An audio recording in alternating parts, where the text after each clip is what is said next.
नमस्ते मित्रों, कथानिधि चैनल पर आपका बहुत बहुत स्वागत है। हमारी आज की कहानी है जाने माने लेखक उत्कर्ष राय द्वारा लिखी हुई कहानी काहे को ब्याही विदेश। तो चलिए कहानी शुरू करते हैं।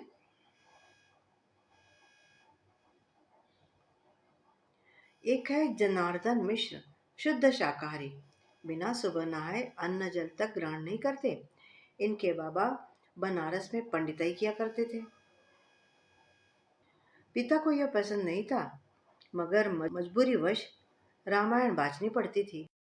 उन्होंने ठान लिया कि जनार्दन पंडिताई नहीं करेगा। जनार्दन को उन्होंने खूब पढ़ाया लिखाया और डॉक्टर बनाया। लेकिन उन्हें क्या पता था कि एक कॉन्फ्रेंस में जनार्दन अमेरिका क्या आएंगे, जैसे उन्हें अमेरिका में बसने का चस्का ही लग जाएगा। पिता पुत्र में काफी बहस हुई। जनार्दन अड़े रहे कि वे अमेरिका में ही रहेंगे और उनके पिता अड़े रहे कि उनके शव के ऊपर से चलकर ही अमेरिका जा सकते हैं। आखिरकार जनार्दन की माताश्री के बीच बचाव से यह तय हुआ कि जनार्दन ब्याह करके जाए, नहीं तो कोई मेम ले आएंगे तो धर्म भ्रष्ट हो जाएगा। काफी रिश्ते आए। आखिर बनारस हिंदू विश्वविद्यालय के प्रोफेसर शर्मा की द्वितीय पुत्री ललिता उन्हें भा गई। अपने समय के हिसाब से वे कुछ अधिक ही आधुनिका थी, अतः भारत में उनके विवाह में परेशानी भी हो रही थी। जनार्दन के हामी भरते ही यह जैसे चरितार्थ हो गया कि रिश्ते स्वर्ग में ही बनते हैं। अंततः दोनों के पासपोर्ट वीजा तैयार होने के बाद वह दिन भी आ गया जब उन्हें बनारस से दिल्ली रवाना होना था।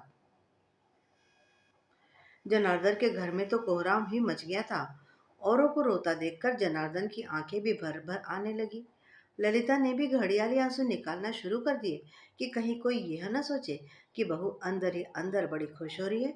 लेकिन वास्तविकता तो यही थी कि वह पुरातन पंथी ससुराल से मुक्ति पाने की बात सोचकर बड़ी पुलकित थी। जनार्दन की माताश्री गंगाजल लेकर आई और दोनों पर छिड़का और बुदबुदाई, हे भगवान, इन्हें अधर्म से बचाना। प्रोफेसर साहब दोनों को लेकर दिल्ली गए एवं पालम हवाई अड्डे से उन्हें विदाई दी। तारीख थी 10 फरवरी 1972। 25 वर्ष बीत गए हैं। गंगा में तब से बहुत पानी बह चुका है, परंतु जनार्दन मिश्र बिल्कुल भी नहीं बदले हैं। बदले हैं तो कैलेंडर की तारीख एवं रहने का स्थान।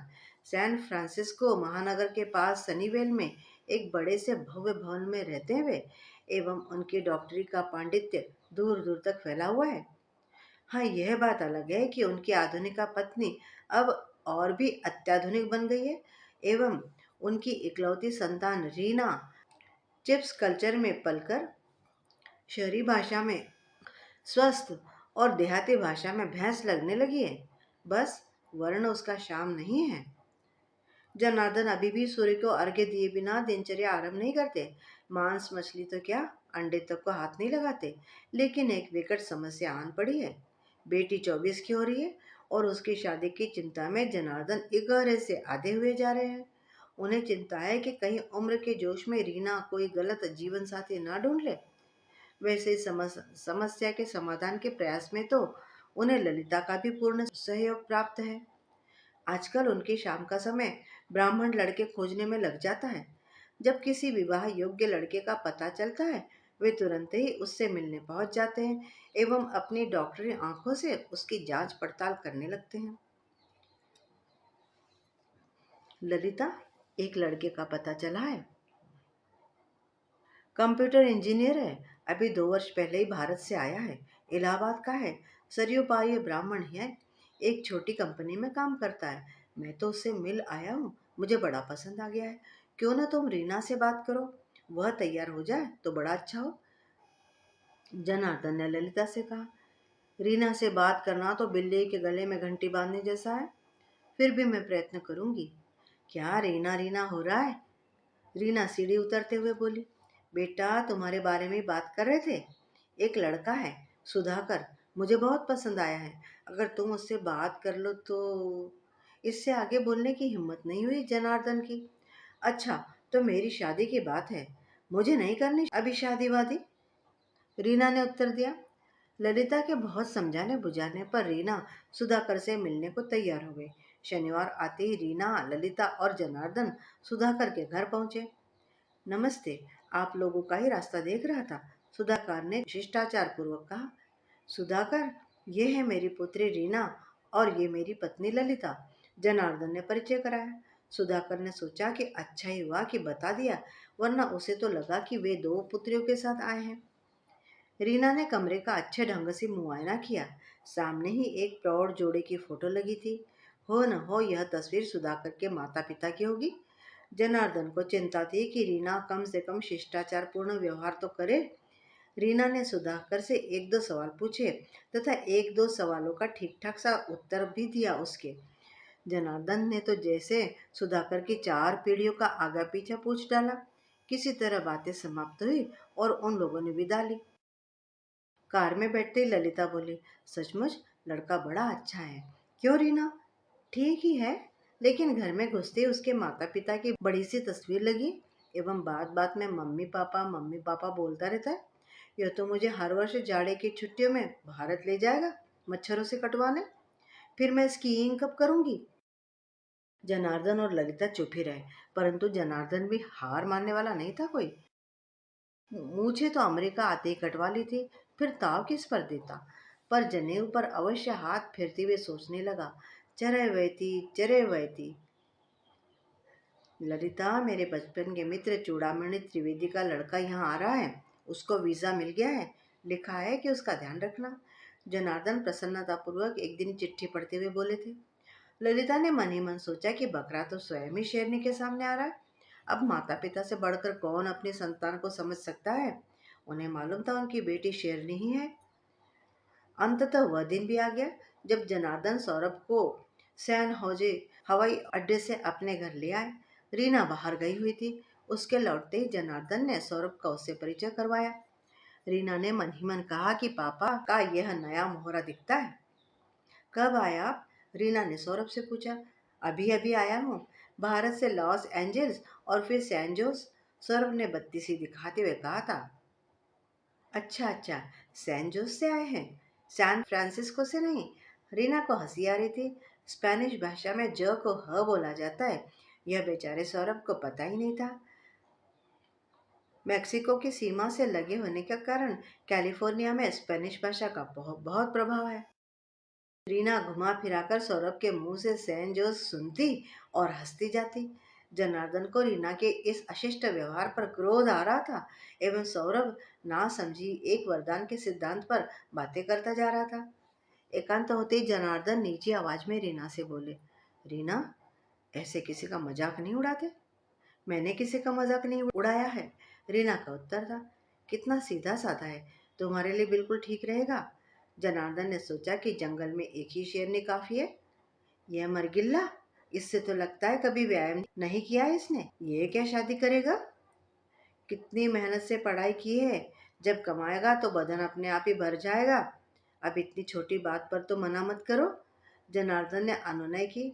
मुझे दोस्तों में हंसी नहीं उड़वानी कि कहाँ से यह स्केयर क्रो खेतों में लगा हुआ पुतला लेकर आई हो। रीना बोलते हुए ऊपर चली गई। जनार्दन सिर पकड़ कर बैठ गए। सोचने लगे कि भगवान रीना को सुबुद्धि दे दे। जनार्दन अब स्वयं ही लड़कों की जांच पड़ताल अच्छे ढंग से करने लगे कि रीना कुछ कमी ही न निकाल सके। अंत में उन्हें एक बहुत अच्छा लड़का मिला। था तो कान्य कुब्ज, पर बड़ी कंपनी में कार्यरत था। भारत में उसका परिवार भी काफी नामी था। जनार्दन ने मानता मानी कि यदि यहाँ बात बन गई तो मंदिर की दान पेटिका में $100 अवश्य डालेंगे। अब $100 तो बहुत ही होते हैं ना भगवान।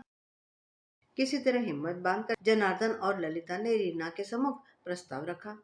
अब मैं इस झांसे में नहीं आने वाली। मेरा अपना जीवन, अच्छी नौकरी है। मुझे जब जो उचित लगेगा वही करूंगी। आप लोगों के इस व्यवहार से मैं बहुत विचलित हो जाती हूँ।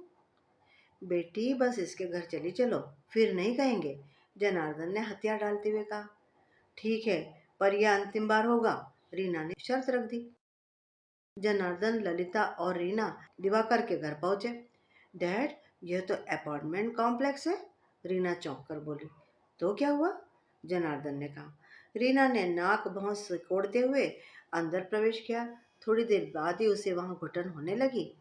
वॉशिंग मशीन, कूड़ादान, सभी कुछ तो दूर दूर है और साझे के हैं। वापस लौटते ही उसने ऐलान कर दिया कि वह उस दम घोटू अपार्टमेंट में नहीं रह सकती और अभी 2-3 वर्ष तक घर खरीदने का उसका कोई विचार नहीं है। इतने समय में तो उसका स्वास्थ्य ही चौपट हो जाएगा। जनार्दन और ललिता का मुंह खुला का खुला रह गया। किसी काम में मन नहीं लग रहा था। सोफे पर धंस गए जनार्दन और सिर पर हाथ फेरा। जहां कभी संकरी सी मांग नामक गली होती थी, वहां आजकल काफी चौड़ी सड़क बन चुकी थी। काफी बाल तो अमेरिकी बाथ टब ने निगल लिए थे और बच्चे कुचे रीना की शादी की चिंता ने। आधे अधूरे मन से जनार्दन ने टीवी खोला तो समाचार आ रहा था, माउंटेन व्यू की कंपनी फिक्स सॉफ्टवेयर पब्लिक घोषित हो गई है एवं इसका स्टॉक स्टॉक मार्केट के सारे रिकॉर्ड तोड़ गया है। जनार्दन चिल्लाए खुशी से, रीना, ललिता, सुधाकर की कंपनी बहुत अच्छी चल निकली है। सुधाकर करोड़पति बन गया है। ललिता ने खुशी से कहा, वो तो बड़ा अच्छा लड़का है। रीना देखो, तुमने बिना मतलब ही मना कर दिया। अभी कुछ नहीं बिगड़ा है, मैं बात करता हूँ। जनार्दन ने बोला, पैसा रहे तो भारत अमेरिका सभी बराबर है। मैंने मना थोड़े किया था। अब कोई लड़की अपने मुंह से कैसे हाँ बोल दे। रीना बोली। रीना ने शर्माने का प्रयास किया। जनार्दन खिजला गए कि चित भी मेरी और पट भी मेरी। वाह रे। पर फिर भी उन्हें खुशी हो रही थी कि चलो रीना ने हामी तो भरी। भावी दामाद के रूप में सुधाकर तो उन्हें बड़ा पसंद था। जनार्दन ने सोचा कि सुधाकर आजकल भारत गया है, उसके लौटते ही बात करेंगे। उनकी बेसब्री बढ़ती जा रही थी। बाहर निकलकर देखा तो डाकिया पत्र डाल रहा था। पत्र पेटी से जनार्दन ने पत्र निकाले और सरसरी दृष्टि से सारे पत्रों को देखा। उनकी दृष्टि एक विवाह निमंत्रण पर पड़ी। ऊपर ही लिखा था, सुधाकर नमिता परिणय। कांपते हाथों से निमंत्रण पत्र खोलकर पढ़ा। पढ़ते ही उन्हें लगा जैसे उनके हाथों से तोते उड़ गए हों। ललिता, रीना, यह कार्ड देखो। जनार्दन वाक्य पूरा न कर सके। ललिता और रीना ने कार्ड पढ़कर सारा दोष जनार्दन के माथे मढ़ दिया। जनार्दन धीरे धीरे पुनः अपने आप को काम में व्यस्त रखने लगे। एक दिन रीना ने ऐलान किया, मैं प्रतीक को आप लोगों से मिलवाने ला रही हूँ। कल का दिन ठीक रहेगा क्या? कौन प्रतीक? ललिता ने पूछा। अरे वही जिसका म्यूजिक का बड़ा सा शोरूम है, रीना ने बताया। कौन? वो जो बालों की चोटी बांधता है और एक कान में बूंदे पहनता है। जनार्दन सोफे से उछलते हुए बोले। उछलने वाली बात थी ही सही। हाँ हाँ वही, रीना बोली। वह तो एक नंबर का गुंडा लगता है। जनार्दन बोले। हाँ बेटी, वो तो एकदम लफंगा लगता है। दुकान पर जाओ तो कैसे देखता है। ललिता बोली। अरे कितना मॉडर्न है, सफल व्यापारी है। रीना ने तर्क दिया। ठीक से पता लगाया है कि दुकान उसकी ही है या वह वहां नौकर है। डैड, काफी बोल दिया। अब वो कल आ रहा है, उसके सामने कुछ ऐसा वैसा मत बोलिएगा। रीना ने जैसे अल्टीमेटम दे दिया। जनार्दन को ललिता पर चीखने का मन हो रहा था कि आधुनिकता की होड़ में बेटी ही हाथ से निकल गई। 25 साल बीत गए। मजाल है कि कभी जनार्दन ने ललिता से ऊंची आवाज में कुछ कहा हो। जब मोटा दहेज लेकर शादी की जाती है तो यही तो परिणाम होता है। एक पूरा दिन पूरे युग की तरह बीता। शाम को रीना प्रतीक के साथ आई।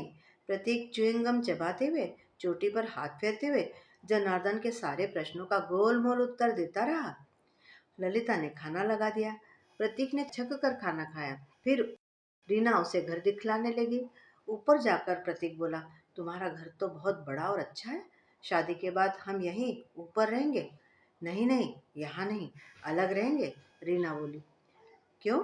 यहाँ क्यों नहीं? ऊपर पूरी प्राइवेसी रहेगी और तुम्हारी मम्मी रोज बढ़िया बढ़िया खाना बनाकर खिला दिया करेगी। No problem. प्रतीक ने कहा। अच्छा, बाद में सोचेंगे, रीना धीरे से बोली। कुछ समय के बाद प्रतीक वापस चला गया। रीना का प्रतीक से मेलजोल बढ़ता गया और जनार्दन का इधर रक्तचाप बढ़ता गया। एक दिन रीना कार्यालय से घर आई। उसका मुंह लटका हुआ था। क्यों बेटी, क्या बात है? ललिता ने शंकित और चिंतित होकर पूछा। मेरा ग्रुप बंद हो रहा है, मुझे नौकरी से निकाल दिया गया है। कहते कहते रीना ने रोना आरंभ कर दिया। अरे यह नौकरी नहीं तो और सही, इसमें रोने की कौन सी बात है? ललिता ने उसके आंसू पोंछने चाहे। रीना प्रतीक को बतलाने उसके घर चली गई। वापस आते ही चुपचाप ऊपर जाने लगी तो जनार्दन ने टोका, बेटी रुको, कुछ खा लो। मेरा मन नहीं है। जब पता चला कि मेरी नौकरी चली गई तो प्रतीक ने मुझसे सीधे मुंह बात तक नहीं की है। जनार्दन अंदर ही अंदर खुशी से फूले न समाये, परंतु ऊपर से गंभीरता का मुखौटा लगाए हुए ही बोले, ये कामचोर लड़के बस इकलौती भोली भाली लड़की को फंसाकर जिंदगी भर मौज करना चाहते हैं। तुम चिंता मत करो बेटी, सब ठीक हो जाएगा। रीना थोड़ी शांत हुई। जनार्दन ने चुपके से पूजा के कमरे में जाकर भगवान के सामने साष्टांग दंडवत किया कि भगवान, उस गुंडे से तो मुक्ति मिली। रीना को दूसरी नौकरी मिल गई थी, परंतु उसकी उदासी ज्यों की त्यों थी। यह देखकर जनार्दन और ललिता बहुत चिंतित रहते थे। क्यों न रीना के लिए भारत में कोई लड़का देखे। नहीं नहीं, इतनी दूर में अपनी बच्ची को नहीं भेज सकती। अरे कोई साधारण परिवार का अच्छा लड़का देखते हैं, फिर उसे यहीं बुला लेंगे। जो वे लोग मांगेंगे दे दिया जाएगा। तो ऐसा क्यों नहीं कहते कि धन का लोभ देंगे। अब तुम जैसा सोचो। नहीं, बिल्कुल नहीं। मेरी तो ऐसे परिवार में शादी होकर जिंदगी चौपट हो गई। शादी के बाद नए नए शौक रहते हैं। मैं तो मेरा कोई भी शौक पूरा नहीं कर पाई। अब पापा बेचारे अकेले कितना करते हमारे लिए। मैं नहीं चाहती कि रीना की भी वैसी स्थिति हो। तुम्हारे कौन से शौक पूरे नहीं हुए? कौन सा तुम्हारे पिता ने खजाना लुटा दिया? जनार्दन को अब क्रोध आने लगा था। रहने दो, मेरा मुंह न खुलवाओ। बाजा बत्ती समेत बारात का पूरा खर्चा दिया था। बहू भोज भी तो मेरे मायके के पैसों से ही हुआ था। तुम्हारे सारे परिवार की तो जैसे दरिद्रता मेरे दहेज से ही दूर हुई थी। ललिता ऊंची आवाज में बोली। अच्छा, और तुम जो यहाँ से चुपके से अपने भाई के कैपिटेशन वाले इंजीनियरिंग कॉलेज के लिए पैसे भेजती थी, सो कुछ नहीं? जनार्दन ने पहली बार ललिता को ऊंची आवाज में जवाब दिया। ललिता ने सोचा कि आज तक तो जनार्दन को ऐसा बोलते कभी नहीं सुना। सचमुच स्प्रिंग को आवश्यकता से अधिक दबाव तो उछलकर अपने आप को ही लगती है। तू तू मैं होने लगी कि सीढ़ी पर सूटकेस उतारने की आवाज से दोनों चौंके। वाह भाई वाह, मेरी शादी की बात करते करते आपस में ही लड़ने लगे। रीना नीचे आते हुए बोली, बेटी कहाँ जा रही हो सामान लेकर? जनार्दन ने पूछा। मैं घर छोड़कर जा रही हूँ, कहीं और रहूंगी, जिससे आप लोग भी शांतिपूर्वक रहेंगे और मैं भी। पर बेटी, ललिता रुआंसी हो गई। जनार्दन की छाती में दर्द हुआ। छूकर देखा कि कहीं हार्ट अटैक तो नहीं है, लेकिन फिर महसूस हुआ कि गैस का दर्द है। रीना दरवाजा खोलकर बाहर निकल गई। ललिता रो पड़ी एवं जनार्दन को अपने बाबूजी और माताजी की याद आ गई कि एक दिन उन्हें भी उनके अमेरिका निकल आने से ऐसा ही लगा होगा। जनार्दन दरवाजा बंद करने के लिए आगे बढ़े तो देखा कि रीना एक गोरे युवक के साथ आलिंगनबद्ध होकर चुंबनरत थी। आज बिन ब्याहे बेटी की डोली उठ रही थी। बचपन में सुने विदाई के गीत कानों में बेसुरे से होकर बज उठे। काहे को ब्याही विदेश। जनार्दन को लगा कि जैसे बिना मौत के उनकी अर्थी उठ रही हो। जनार्दन सोफे पर निढाल होकर बैठ गए और आंखों को बंद कर लिया। ध्यान में भगवान श्री कृष्ण आए और बोले, वत्स, व्यर्थ की चिंता ना करो। जनार्दन ने आंखें खोल दी। भगवान अंतर्धान हो चुके थे। जनार्दन ने खुशी खुशी अपनी नियति स्वीकार कर ली। मित्रों, अभी आप सुन रहे थे उत्कर्ष राय द्वारा लिखी कहानी काहे को ब्याही विदेश। उम्मीद करती हूँ कि कहानी आपको पसंद आई होगी। कमेंट करके बताइएगा ज़रूर। और हाँ, चैनल पे अगर नए हैं तो चैनल को भी सब्सक्राइब ज़रूर कर लीजिएगा। मिलती हूँ जल्दी ही एक और बढ़िया सी कहानी के साथ। तब तक विदा। आपका दिन शुभ हो।